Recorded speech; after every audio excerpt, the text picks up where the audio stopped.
Bonjour Anne-Laurence. Alors l'Arabie Saoudite, où choisir d'être chrétien, conduit en général à la mort.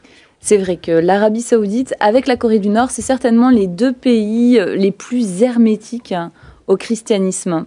Donc l'Arabie Saoudite, c'est un peu le berceau de l'islam. On y trouve la Mecque et Médine, qui sont deux lieux saints des musulmans.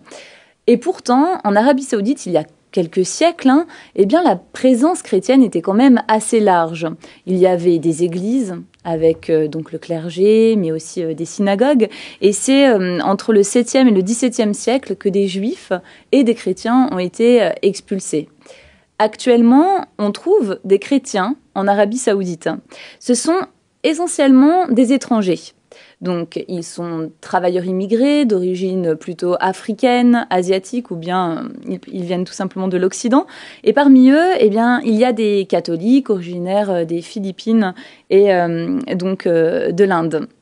Mais de façon générale, en Arabie Saoudite, il est strictement interdit de célébrer un culte public, donc de célébrer une manifestation chrétienne quelconque publiquement.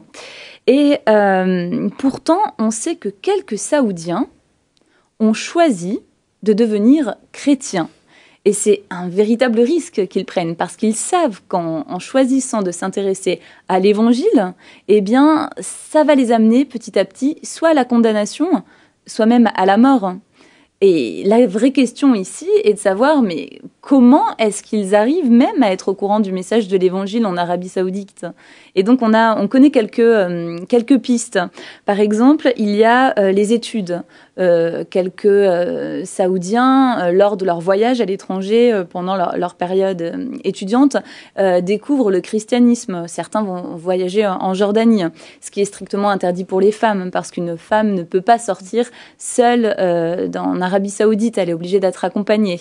Et puis, ils peuvent aussi découvrir le christianisme par le biais d'Internet ou alors par la radio. On sait qu'en Arabie Saoudite, il est possible d'écouter donc la radio en plein désert saoudien. Ah, quand même. Voilà. Et puis, il y a d'autres moyens totalement surprenants. On a connaissance de quelques histoires qui mentionneraient des conversions de musulmans qui seraient devenus chrétiens suite à leur pèlerinage à la Mecque.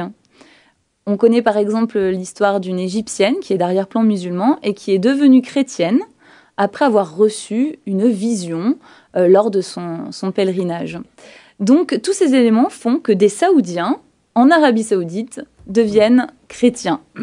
Alors que ce soit par des rêves, c'est vrai que c'est étonnant, que ce soit par des rêves, par Internet ou par la radio, ce qui est quand même encourageant, c'est de constater qu'il y a des hommes et des femmes qui font ce petit pas et saisissent cette occasion de pouvoir croire en ce qu'ils veulent en Arabie Saoudite.